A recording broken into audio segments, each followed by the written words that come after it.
Olá, bem-vindos a mais um estudo do livro Os Mensageiros, psicografia de Chico Xavier, ditado pelo Espírito André Luiz. Estamos no nosso estudo de número 6, passando pelos ensinamentos de André Luiz na espiritualidade, em que exerceu o papel de aprendiz do grupo que retornaria à Terra na função mediúnica e doutrinária. Estamos analisando as passagens terrenas de inúmeros médiuns que fracassaram, muitos deles na vaidade, no dinheiro, na cobrança de valores, nas paixões mais inferiores e infantis. E, no último estudo, acompanhávamos a história de Joel, que na última existência também falhou. E ele vinha explicando justamente as causas dessa falha. André Luiz então pergunta o que ele quis dizer com as dificuldades que ele encontrou no passado. E ele então diz que sim, a tarefa mediúnica dele exigia uma sensibilidade única, mas apurada. E quando ele se comprometeu a executar o serviço mediúnico, foi ao Ministério do Esclarecimento, onde então se aplicaria um tratamento especial que aguça as percepções. Esse trecho da obra é muito importante e interessante porque trata de uma ferramenta utilizada na espiritualidade para aguçar a percepção mediúnica na entidade antes da reencarnação. Então, os indivíduos que vêm com a missão mediúnica trazem muitas vezes essa percepção aguçada, a fim de perceberem o plano espiritual de uma forma mais direta,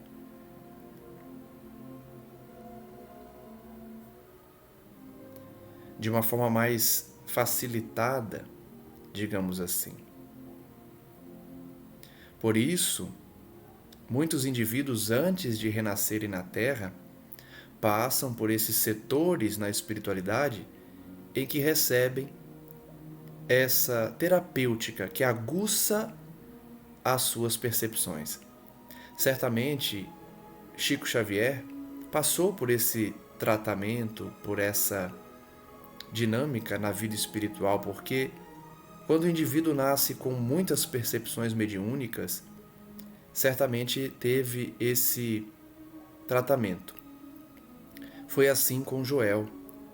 E nós vamos ver mais para frente na obra que André Luiz também passou por algo parecido antes de iniciar a sua missão de visita à Terra. Antes disso, porém, continuemos a analisar a história de Joel. Ele precisava de condições sutis para desempenhar seus futuros deveres. Assistentes amigos, então, desdobraram-se em favores, favorecendo justamente o próprio Joel, e ele partiu para a terra, com todos os requisitos indispensáveis para que tivesse sucesso na sua missão. Infelizmente, porém, ele fracassou. André Luiz então pergunta, mas por que perdeu as realizações? Somente em virtude da sensibilidade adquirida? Ele pergunta. Vejam que André Luiz pergunta diretamente. Joel, você se perdeu porque teve essa percepção aguçada? Joel sorriu e respondeu: não perdi pela sensibilidade, mas pelo mau uso dessa sensibilidade. Vejam que a tarefa mediúnica impõe essa sensibilidade maior para que o médium perceba o mundo espiritual e possa exercer com mais facilidade a sua missão. Mas a falha dessa missão caberá tão somente ao livre-arbítrio do médium, o uso que ele fará dessa sensibilidade. André Luiz pergunta: que diz? O que quer dizer com isso? O meu amigo compreenderá sem qualquer dificuldade. Imagine que, com um cabedal dessa natureza, ou seja, com a quantidade de percepção mediúnica que ele renasceu, em vez de auxiliar os outros, Joel perdeu-se a si mesmo. É que, segundo ele conclui naquele momento, Deus concede a sensibilidade apurada como espécie de lente poderosa, que o proprietário deve usar para definir roteiros, fixar perigos e vantagens do caminho, localizar obstáculos comuns, ajudando ao próximo e a si mesmo. Então vejam que Joel descreve como o médium deve se portar. O médium que traz a sensibilidade aguçada como uma lente de aumento para as situações da vida. Ele deve usar essa lente de aumento, essa percepção aguçada, para definir roteiros, para enxergar os perigos do caminho e também as vantagens, para identificar os obstáculos e ajudar o próximo. E aí não é muito difícil da gente compreender, por quê? Se nós temos uma visão mais ampla, se nós temos, portanto, uma visão que nos favorece para enxergarmos o nosso caminho, o nosso futuro, fica mais fácil para a gente elaborar projetos, para a gente compreender os obstáculos e ultrapassá-los, para a gente ajudar os outros mesmo. Quem tem uma percepção maior consegue ajudar mais. Esse é o objetivo do médium renascer com sua percepção aguçada. Porém, quem faz mau uso dessa percepção para oferir vantagens pessoais, para enriquecer, para ter vantagem sobre os outros, este então falha na missão da mediunidade. Joel, portanto, afirma: procedi, porém, ao inverso. Ao invés de auxiliar, ao invés de identificar os obstáculos, ao invés de identificar os perigos e contorná-los, Joel não utilizou a lente maravilhosa no propósito justo. Deixou-se empolgar pela curiosidade doentia. Aplicou tão somente a sua faculdade para dilatar suas sensações. Vejam que o indivíduo pode usar da mediunidade para diversos propósitos. O propósito sagrado, porém, é aquele que utiliza do seu dom, no sentido de faculdade, para auxílio do próximo. No quadro dos seus trabalhos mediúnicos estava a recordação de existências passadas, como expressão indispensável ao serviço de esclarecimento coletivo. Então Joel renasceu médium para esclarecer a coletividade, beneficiar seus semelhantes, porque ele trazia essa necessidade de outras existências. E o trabalho mediúnico tinha sido autorizado na espiritualidade para que ele realizasse. Mas existe uma ciência de recordar que não respeitou como devia. Ele não respeitou, portanto, a faculdade mediúnica e o seu histórico que exigia o trabalho. Interrompendo um pouco sua narrativa, André Luiz diz que aguçou o desejo de conhecer a experiência pessoal de Joel até o fim. Ele então continuou. Ao primeiro chamado da esfera superior, acorri apressado. Sentia, intuitivamente, a vívida lembrança de minhas promessas em nosso lar. Notem que o médium traz a lembrança das promessas que fez no plano espiritual, da promessa de cumprir a sua tarefa na terra. Joel tinha o coração repleto de propósitos sagrados. Trabalharia, espalharia muito longe a vibração das verdades eternas. Essa é a tarefa dele. Contudo, aos primeiros contatos com o serviço, a excitação psíquica fez rodar o mecanismo de minhas recordações adormecidas, como disco sob a agulha da vitrola, e lembrei toda a minha penúltima existência, quando envergara a batina, sob o nome de Monsenhor Alejandre Pizarro. Notem então que Joel, quando entrou em contato com a mediunidade, teve uma regressão espontânea da sua penúltima existência como padre. Ele recordou integralmente nos últimos períodos da Inquisição espanhola. Foi então que abusei da lente sagrada a que me referi, ou seja, a sua faculdade mediúnica aguçada, ele abusou dela por conta das lembranças da sua penúltima existência. A volúpia das grandes sensações, que pode ser tão prejudicial como o uso do álcool que embriaga os sentidos, fez-me esquecer os deveres mais santos. Olha que interessante. As suas sensações pelo exercício da mediunidade fez ele ficar viciado na sensação doentia, na sensação de baixo teor vibratório, da mesma forma que alguém bêbado que busca o álcool como vício. Joel havia, portanto, se viciado pelas sensações que a sua faculdade mediúnica trazia. Bafejaram-se claridades espirituais de elevada expressão. Ele sentiu as vibrações elevadas dos espíritos nobres. Desenvolveu-se nele a clarividência, ele enxergava o mundo espiritual, mas não estava satisfeito senão com rever seus companheiros visíveis e invisíveis no setor das velhas lutas religiosas. Então, olha que interessante.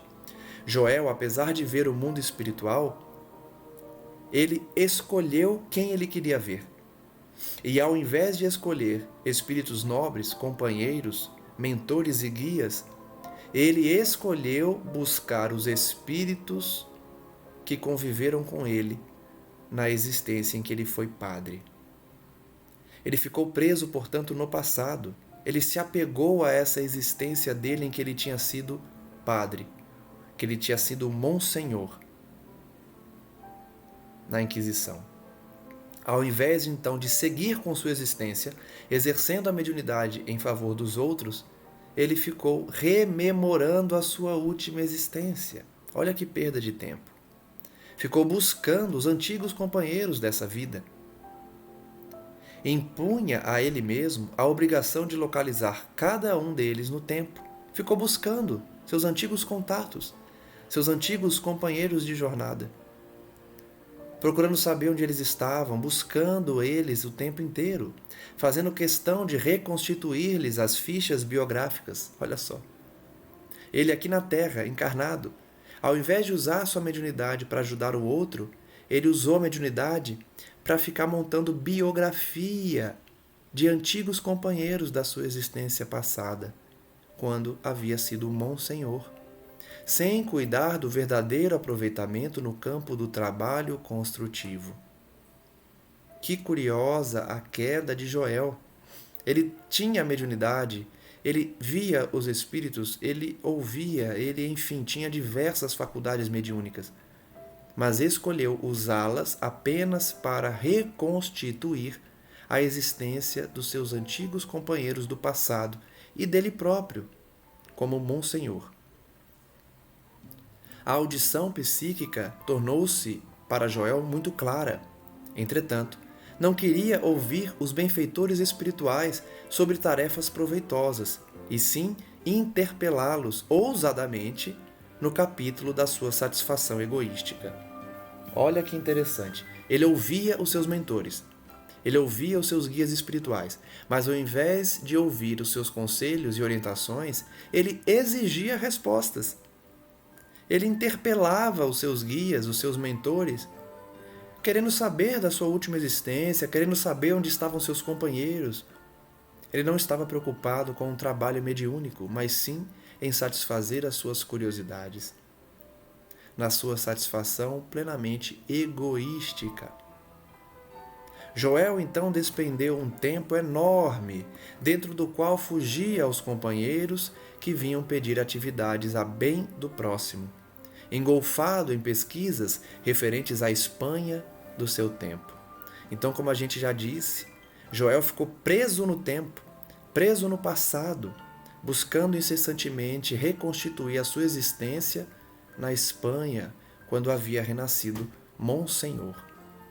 agora renascido no Brasil como médium, ignorava as tarefas, não ouvia os seus conselheiros, os seus guias. E as pessoas que vinham buscá-lo para praticar o bem, ele ignorava porque estava ocupado demais, reconstituindo as pesquisas da sua última existência. Exigia então notícias dos bispos, das autoridades políticas da época, de padres amigos que haviam errado tanto quanto ele.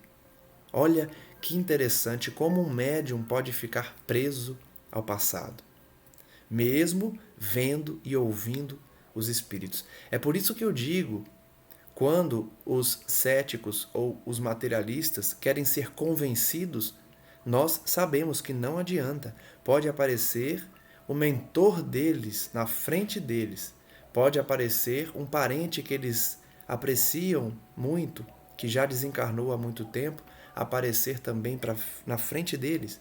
Não adianta. Eles ficam presos à negação. Joel via os espíritos, os mentores, recebia seus conselhos e ignorava, porque estava com a mente presa ao passado, procurando seus amigos, seus companheiros que erraram tanto quanto ele. Não faltaram a Joel as generosas advertências, os avisos. Frequentemente, os colegas do seu grupo espírita chamavam sua atenção para os problemas da casa. Eram sofredores que batiam à porta do centro, situações que precisavam do testemunho cristão, mas Joel ignorava. Eles tinham um abrigo de órfãos em projeto, um ambulatório que começava a nascer e, sobretudo, serviços semanais de instrução evangélica nas noites de terças e sextas-feiras. Ou seja, Joel tinha sido encaminhado por um grupo que tinha um amplo trabalho caridoso. Mas ele não queria saber senão das suas descobertas pessoais. Nós podemos afirmar aqui então que Joel ficou fascinado consigo próprio. Muitos médiuns erram porque ficam fascinados com alguns espíritos, que muitas vezes não são seus mentores, não são espíritos elevados, sofrem de fascinação. Podemos ver aí que Joel fascinou-se por ele mesmo, fascinou-se por uma encarnação que ele havia vivido há muitos anos. Não queria saber das atividades caritativas da sua atual existência. Joel havia esquecido que o Senhor havia permitido a sua lembrança do passado, não para satisfazer sua vaidade, mas para que ele entendesse a extensão dos seus débitos para com os sofredores do mundo e para que ele se entregasse à obra de esclarecimento e conforto aos feridos da sorte. Então notem, Joel recebeu a bênção de Deus de lembrar do seu passado, não para ele se vangloriar, não para ele se envaidecer, sabendo que tinha sido um monsenhor na Espanha. Não. O objetivo das suas lembranças do passado é para que ele reconhecesse a necessidade de auxiliar aqueles que ele havia se descuidado, perseguido, ignorado na sua última existência. E ao invés de reparar os débitos do passado, ele acabou ficando na ociosidade, desperdiçando uma faculdade mediúnica incrível. Contrariamente à expectativa dos seus amigos abnegados, que tinham auxiliado ele a receber aquela oportunidade sublime de trabalho, Joel não se moveu no concurso fraterno e desinteressado. Pelo contrário, ele se desinteressou da doutrina consoladora, ignorou o Espiritismo, que hoje revive o Evangelho de Jesus entre os homens. Joel havia nascido médium, ouvia os espíritos e mesmo assim ignorou o Espiritismo. Queria saber tão somente da sua existência como Monsenhor. Joel havia procurado somente os que se encontravam afins com ele, ou seja, na mesma sintonia, desde o passado. Nesse propósito, Joel descobriu, com evidentes sinais de identidade, personalidades eminentes que havia convivido com ele no passado. Ele reconheceu então o senhor Higino de Salcedo, um grande proprietário de terras, que tinha sido protetor dele perante as autoridades religiosas da Espanha da época. Ele viu então que esse homem, esse indivíduo, Higino de Salcedo, havia reencarnado como proletário inteligente e honesto, mas em grande experiência de sacrifício individual. Notem que ele ficou procurando, não é? As personalidades dos seus amigos do passado e encontrou, inclusive, alguns deles reencarnados em outras situações. Reviu o velho Gaspar de Lorenzo, figura solerte de inquisidor cruel, que gostava muito do Joel no passado. Ele viu esse indivíduo também reencarnado como paralítico e cego de nascença. Notem que Joel buscou então o paradeiro dos seus antigos companheiros, localizando alguns deles nas reencarnações que se seguiram. Quem havia sido mal tinha renascido em situações terríveis. E desse modo, Joel relata, passou a existência de surpresa em surpresa, de sensação em sensação. Perdeu a oportunidade do trabalho. Ele, que renascera recordando para edificar alguma coisa de útil, transformou a lembrança em viciação da personalidade. Por isso eu disse que Joel ficou fascinado com ele mesmo, com a sua personalidade. É quase um narcisista, ou até mesmo, não quase, mas de fato, um narcisista. Porque apaixonou-se pela própria imagem, do passado, é certo, mas de uma existência pretérita. Joel perdera a oportunidade bendita de redenção, e o pior é o estado de alucinação em que ele passou a viver. Com seu erro, a mente de Joel desequilibrou-se. As perturbações psíquicas constituíram então seu doloroso martírio. Joel, então, quando desencarnou, viu a oportunidade perdida e, alucinado, desequilibrou-se. Estava sendo então submetido a um tratamento magnético de longo tempo, desde a sua desencarnação.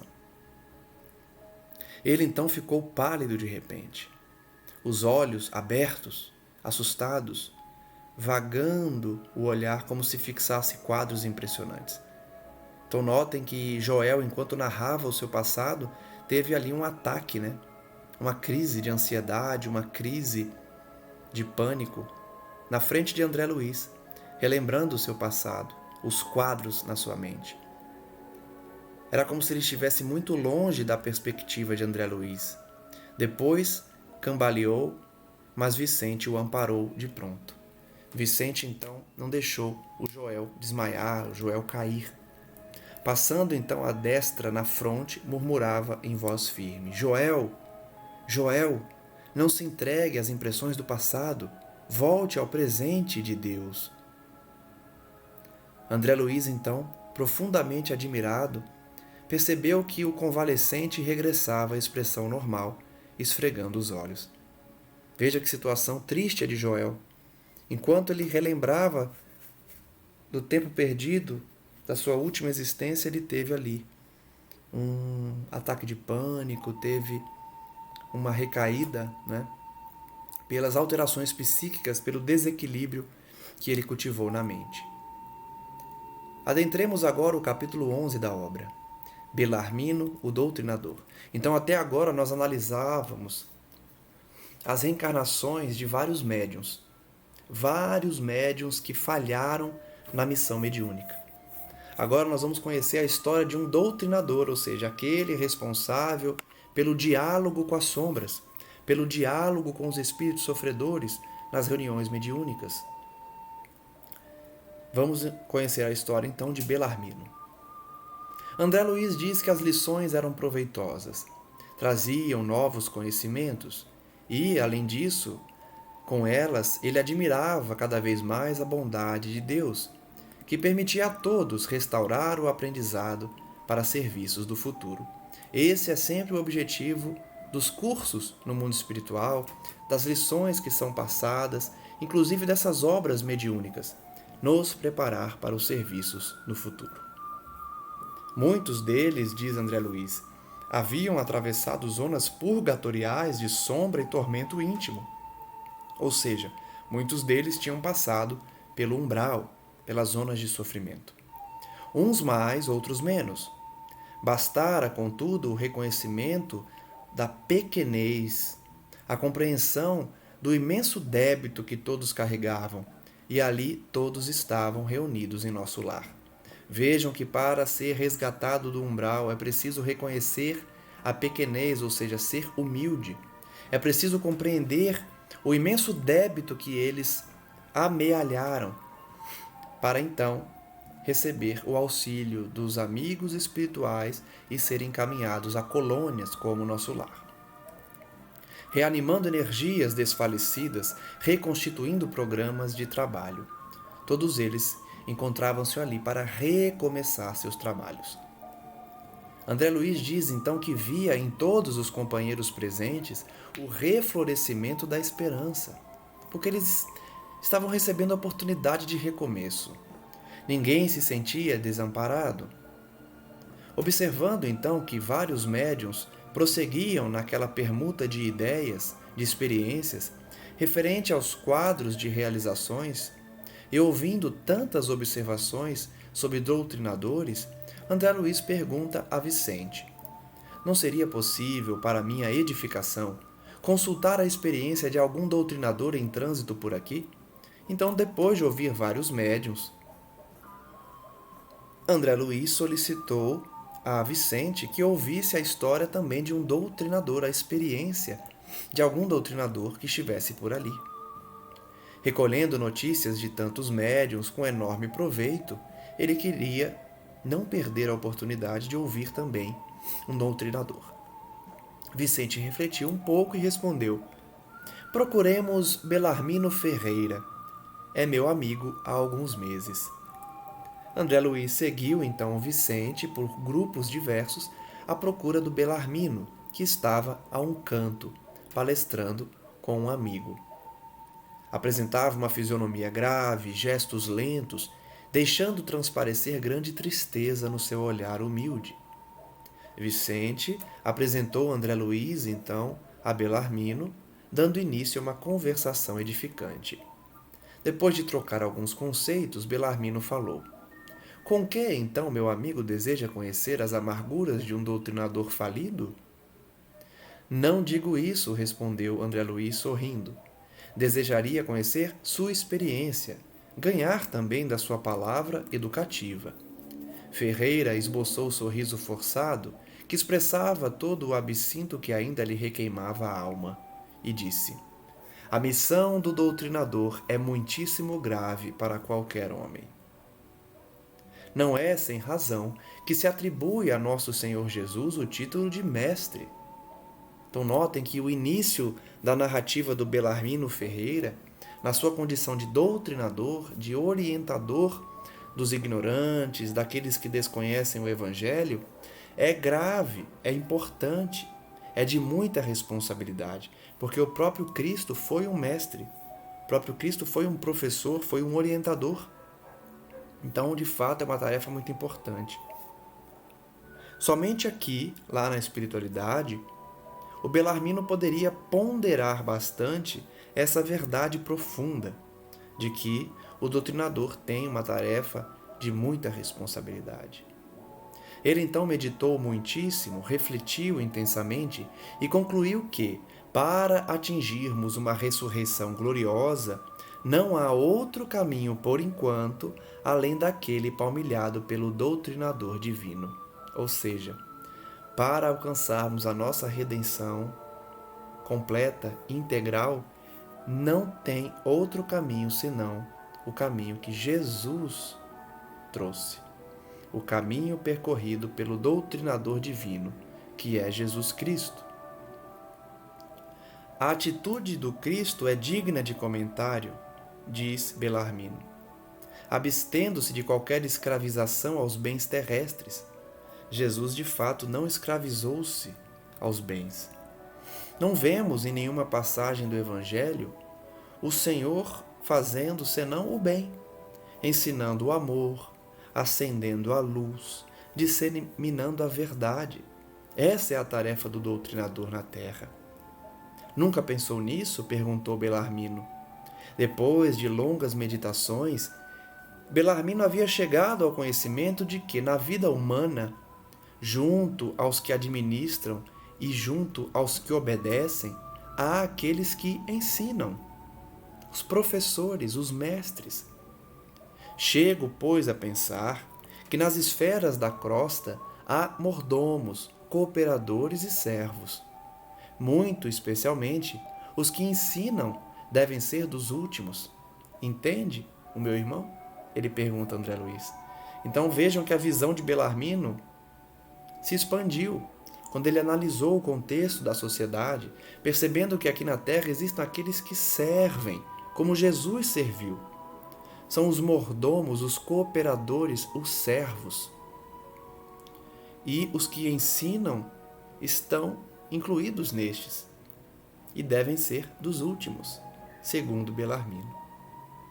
André Luiz então diz: compreendi perfeitamente. A conceituação de Belarmino era profunda e irrefutável, não tinha como discutir. Aliás, ele nunca tinha ouvido apreciações tão belas quanto a missão educativa de Jesus. Realmente a gente não para pensar nisso, não é? Em como Jesus também foi professor, foi mestre. Belarmino então continua: há de estranhar certamente que eu tenha fracassado, sabendo tanto.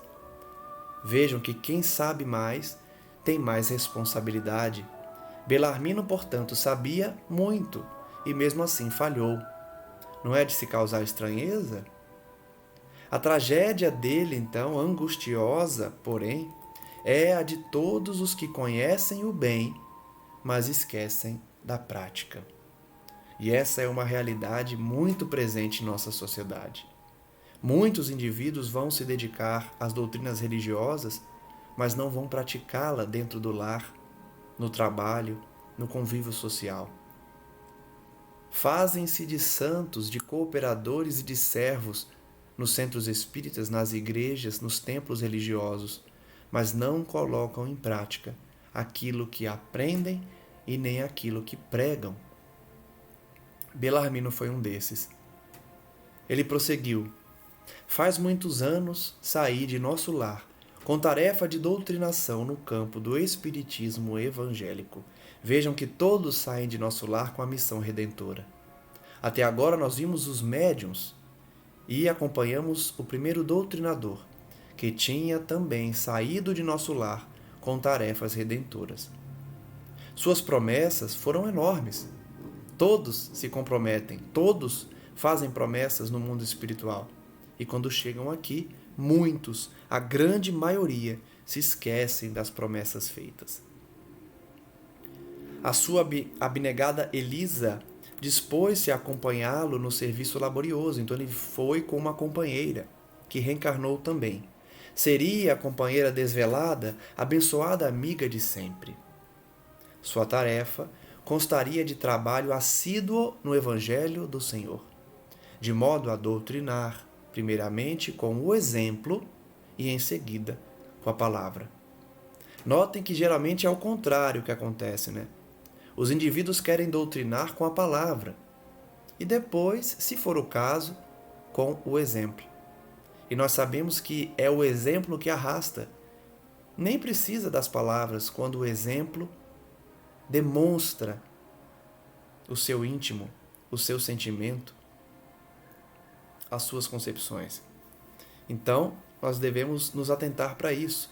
Primeiramente, devemos dar o exemplo e depois usar da palavra.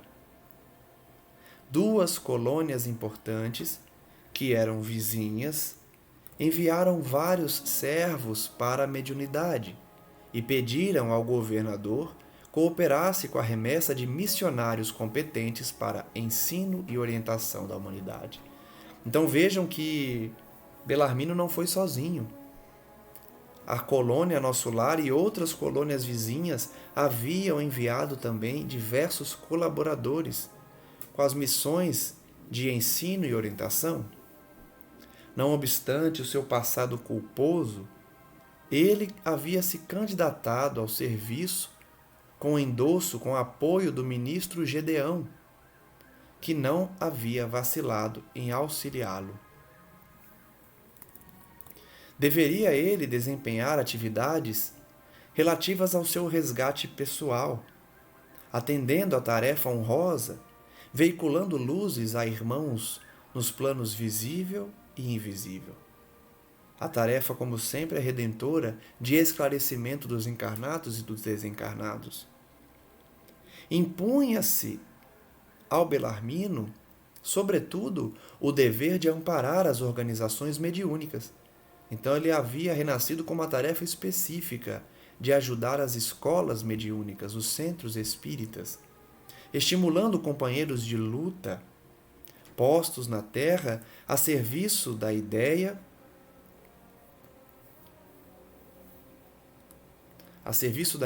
imortalista, da ideia da imortalidade. Entretanto, meu amigo, vai dizer Belarmino a André Luiz, não consegui escapar à rede envolvente das tentações. Mais um que caiu nas paixões, nas tentações. Vejamos em qual delas Belarmino caiu. Desde criança, os pais dele socorreram com as noções consoladoras e edificantes do espiritismo cristão. Então Belarmino, como tantos outros, havia recebido a educação espírita cristã. Circunstâncias várias, que pareceram a ele casuais, situaram seu esforço na presidência de um grande grupo espírita. Ele se tornou, então, presidente de um centro espírita. Os serviços, então, da mediunidade, na verdade, da doutrinação, eram promissores. As atividades nobres, construtivas, que ele deveria se dedicar, foram ignoradas, porque ele começou a fazer exigências, apegado excessivamente à posição de comando do barco doutrinário. Vejam que o motivo de queda de Belarmino foi o exagero, foi justamente o excessivo apego à posição de comando do barco doutrinário. Muitos doutrinadores, que geralmente são os presidentes dos centros espíritas ou os coordenadores das reuniões mediúnicas, caem nesses erros de fazer exigências demais aos médiuns, exigindo dos médiuns uma postura que eles consideram a correta, ignorando as mensagens mediúnicas, taxando-as de animismo, de mensagens falsas, produto do subconsciente dos médiuns. Então, Belarmino havia caído justamente nesse erro muito comum, no comando de um grupo mediúnico. 8 médiuns, extremamente dedicados ao esforço evangélico, ofereciam colaboração ativa no grupo que Belarmino coordenava. Contudo, ele procurou colocar acima de tudo o preceito científico das provas insofismáveis. Ou seja, Belarmino havia se preocupado com o caráter científico da doutrina, esquecendo-se do caráter prático da caridade. Belarmino, então, fechou seus olhos à lei do merecimento individual, esquecendo dos imperativos do esforço próprio. Envaidecido com seus conhecimentos do assunto, começou então a atrair amigos de mentalidade inferior ao seu círculo. Não mais os médiuns equilibrados, Belarmino começou a fazer exigências demais, envaidecido por sua posição de coordenador, de presidente, acabou trazendo companhias menos dignas, tão somente em virtude da falsa posição que usufruíam na cultura filosófica e na pesquisa científica. Então Belarmino começou a convidar pessoas encarnadas, intelectuais. Só queria no seu time de médiuns espíritos que ocupassem cargos importantes na Terra, intelectuais, pessoas de cultura filosófica, de pesquisa científica. Belarmino se tornou então insensível aos médiuns por conta do personalismo com propósitos egoísticos. Seus novos amigos queriam demonstrações de toda sorte. Geralmente os intelectuais querem isso, querem demonstrações dos médiuns que comprovem as suas comunicações. Ansioso por colher colaboradores na esfera da autoridade científica, ele passou a exigir dos médiuns nobres longas perquisições nos planos invisíveis. Esse erro é muito comum. O presidente do centro, o coordenador da reunião mediúnica, quer que os médiuns façam as perguntas aos espíritos de forma a responder todas as dúvidas, de forma a darem todas as provas que preencham, que satisfaçam a curiosidade dos coordenadores. O resultado era sempre negativo, porque cada homem recebe agora e no futuro de acordo com as próprias obras. Então ele não tinha nenhum mérito para receber as respostas que queria da espiritualidade. Os médiuns perguntavam em vão, porque as exigências que Belarmino fazia era tão somente para a satisfação egoística dele, na intelectualidade que ele havia se enclausurado, junto dos companheiros que ele havia convidado para compor a equipe. Isso irritava-o. Instalou-se nele então a dúvida no seu coração, bem devagar. E é assim que começa o trabalho a falir. A dúvida vai crescendo no coração. Ele passou a duvidar dos médiuns, passou a duvidar das comunicações, porque não recebia as respostas que queria. Respostas fruto do intelectualismo exacerbado. Ele então perde a serenidade que ele possuía em outro tempo. Começou a ver nos médiuns que se retraíam aos seus caprichos companheiros de má vontade, de má fé. Esses indivíduos passam a duvidar dos médiuns, achar que eles estão de má vontade, não querem trabalhar, simplesmente porque não conseguem as respostas que esses coordenadores exigem do grupo mediúnico. Prosseguiam essas reuniões, porém, da dúvida ele passou à descrença destruidora. Vejam que começa com uma dúvida, vai crescendo, evoluindo e se torna descrença. Ele passou a não mais acreditar nas comunicações mediúnicas do grupo que ele coordenava.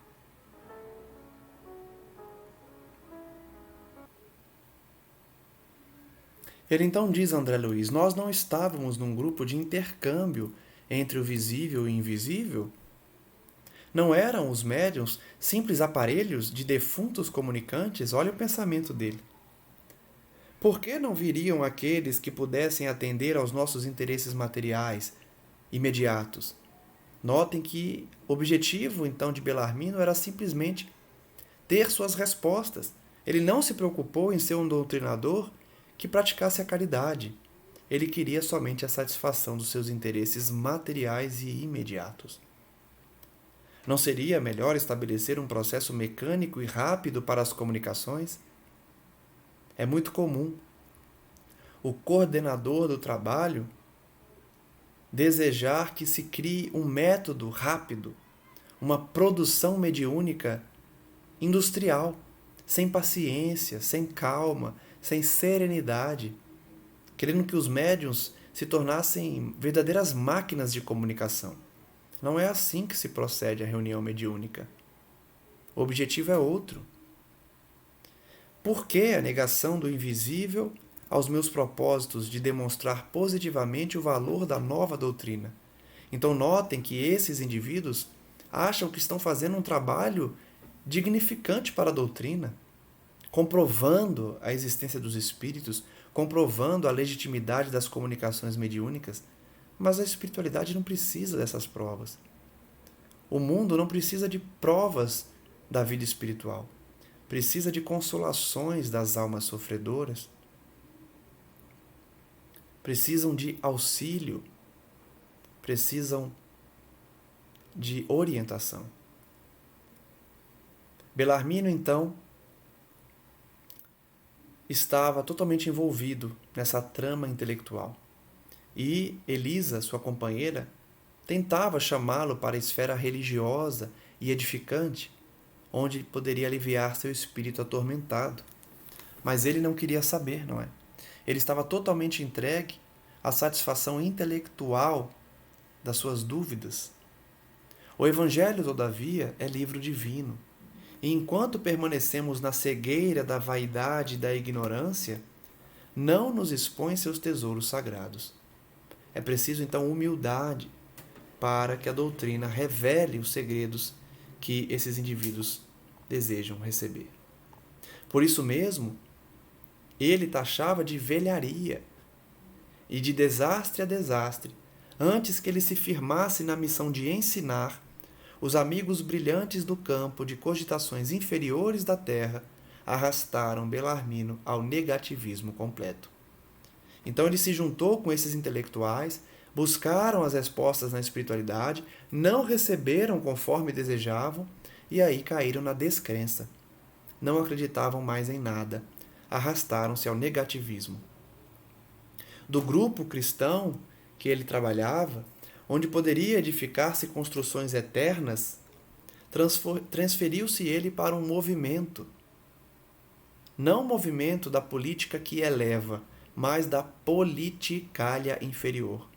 Então vejam que ele se envolveu na política, não na política que faz o bem para a sociedade, mas na politicalha, na politicagem, que impede o progresso comum e estabelece confusão nos espíritos encarnados. Outra falha que nós vemos muito nos grupos espíritas. O presidente do centro, o doutrinador, o coordenador das reuniões começa a se envolver com política. A política humana, corrupta, achando que na sua posição ele poderá fazer um bem para a sociedade. Muitas vezes caindo fatalmente nessas suposições egoísticas, personalíssimas, em que a intelectualidade vence a caridade. Por ali, então, Belarmino estacionou por longo tempo, desviado dos seus objetivos fundamentais, porque a escravidão ao dinheiro transformara seus sentimentos. Então, além de todos os erros narrados aqui, ele também estava apaixonado pelo dinheiro. E assim foi, até que acabou seus dias com uma bela situação financeira no mundo, mas um corpo crivado de enfermidades. Belarmino então havia conseguido enriquecer na terra. Abandonando seu trabalho de doutrinador no grupo espírita em que auxiliaria as pessoas e acabando por ficar apegado ao intelectualismo e amealhando valores, fortunas.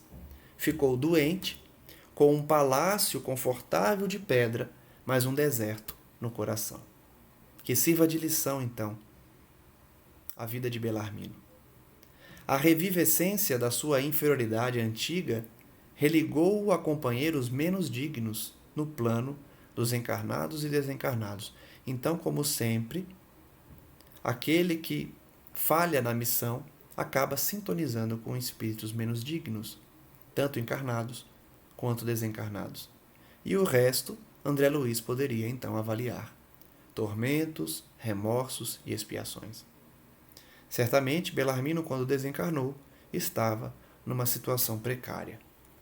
Concluindo, então, ele disse: mas como não ser assim? Como aprender sem a escola, sem retornar o bem e corrigir o mal? Ele pergunta, então: somente retomando o bem, corrigindo o mal, é que nós aprendemos. Estamos na Terra como uma escola. Sim, disse André Luiz, abraçando Belarmino. Você tem razão.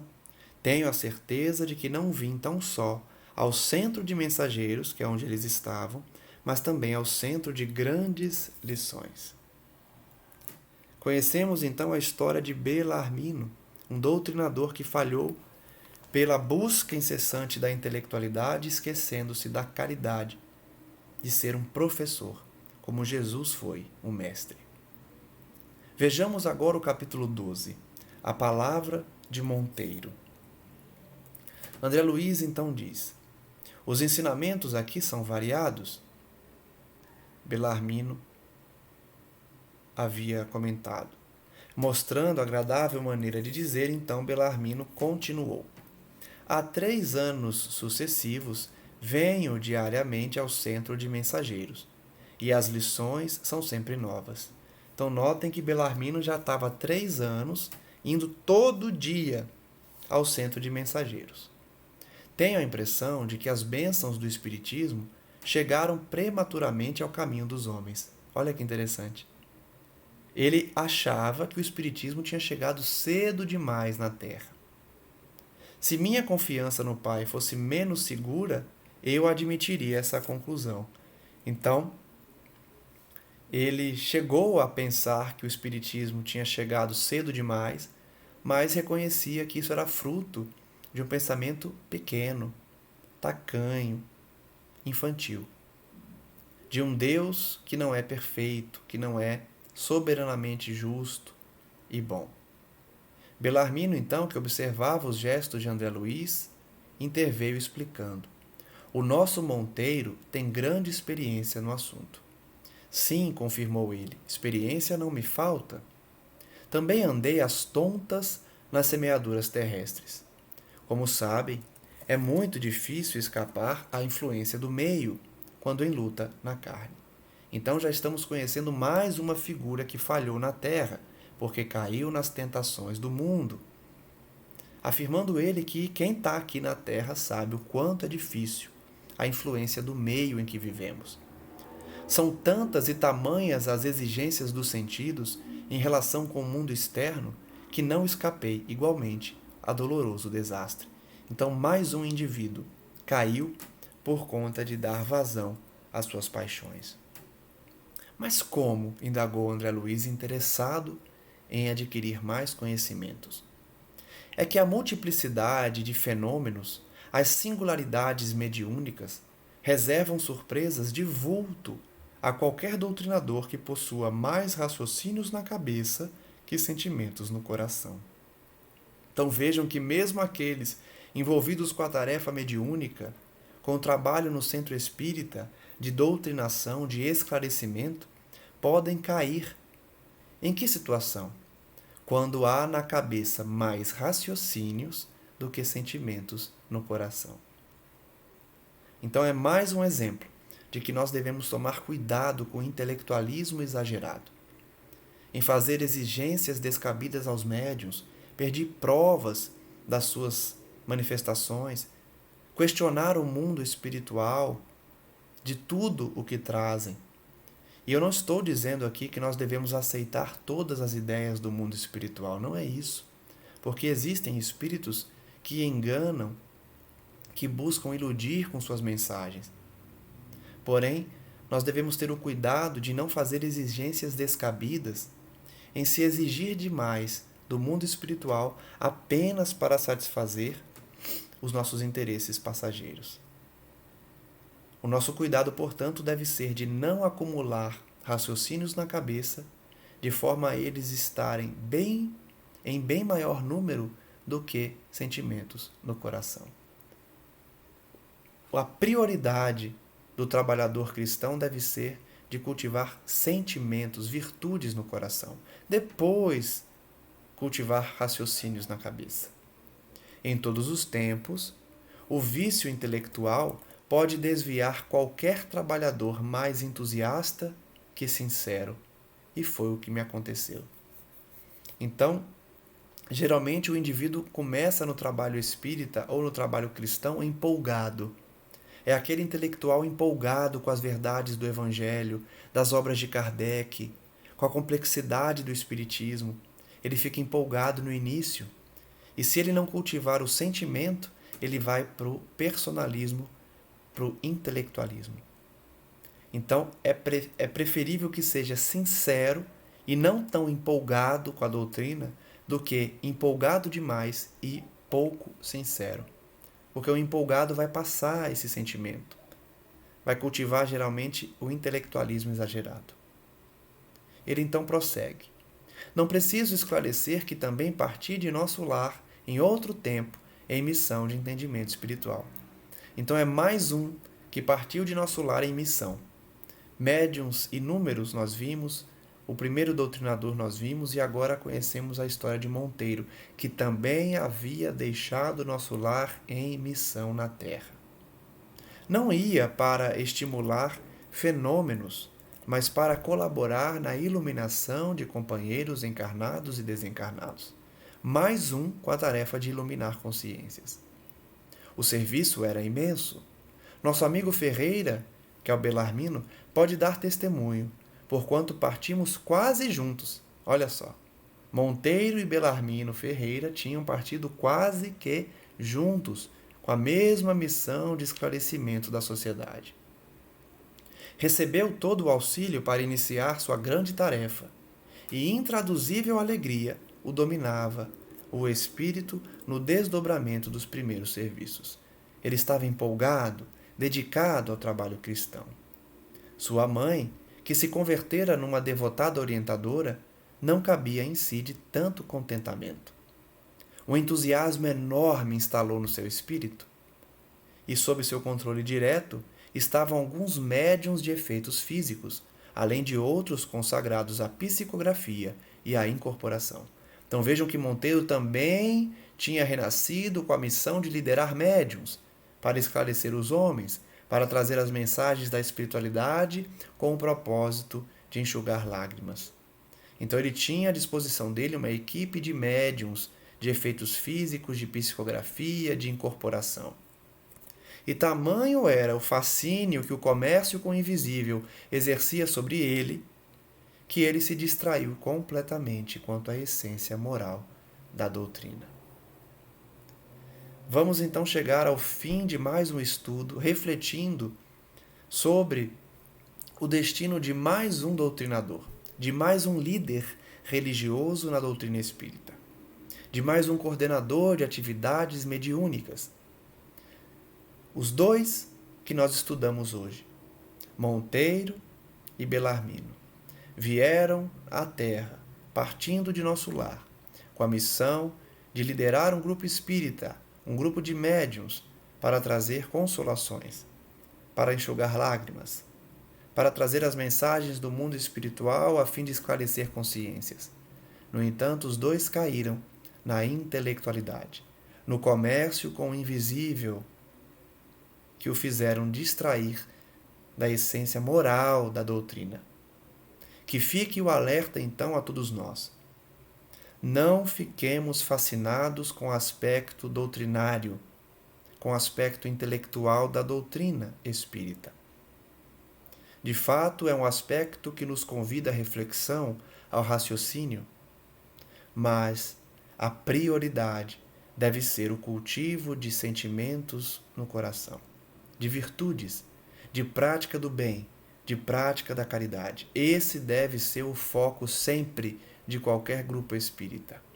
O estudo é importante, é indispensável o estudo, mas a vigilância deve ser constante para não intelectualizar demais as atividades no centro espírita, tornando as palestras difíceis de compreender pela população mais carente, mais simples, tornando as reuniões mediúnicas maçantes, cansativas, exigentes, mas sim sempre priorizando a simplicidade no trato com a espiritualidade, a humildade em aceitar as orientações dos mentores, dos guias espirituais. E assim nós vamos chegando, quem sabe, a um cultivo ideal do trabalho cristão, do trabalho espírita na Terra, através da mediunidade que esclarece, que orienta, que apazigua corações e enxuga lágrimas. Agradeço então mais uma vez a companhia dos amigos que acompanham nossos estudos e convido para novamente amanhã continuarmos na análise dessa obra bendita que tantas lições nos traz. Possamos então orar, finalizando mais um estudo, pedindo à providência divina que prossiga enviando seus emissários à Terra a fim de nos esclarecer. E que nós, que viemos muitas vezes com as missões de esclarecimento, possamos cultivar no coração a humildade, a simplicidade, para não cairmos nos mesmos erros do passado em que priorizamos o intelectualismo e afastamos o sentimento dos nossos corações. Graças damos aos amigos espirituais, aqueles responsáveis por nossa trajetória na Terra, e solicitamos aos amigos que ainda não enxergam em Cristo o seu Salvador, que possam refletir sobre as verdades eternas, abandonando uma existência ociosa, preguiçosa e cheia de revoltas, a fim de que enxerguem em Jesus Cristo a salvação eterna e o caminho, o único caminho que leva ao Pai. Graças damos então a Ele, nosso modelo, nosso guia, nosso mestre, nosso professor, e que nós possamos ouvir as suas lições, bem como daqueles enviados em nome dele para o cultivo do sentimento cristão em nossos corações. Que assim seja, graças a Deus, e que a paz do nosso amigo Jesus e da sua mãezinha abençoada Maria possa prosseguir a nos envolver e a nos abençoar hoje e sempre. Até o próximo estudo e um forte abraço a todos.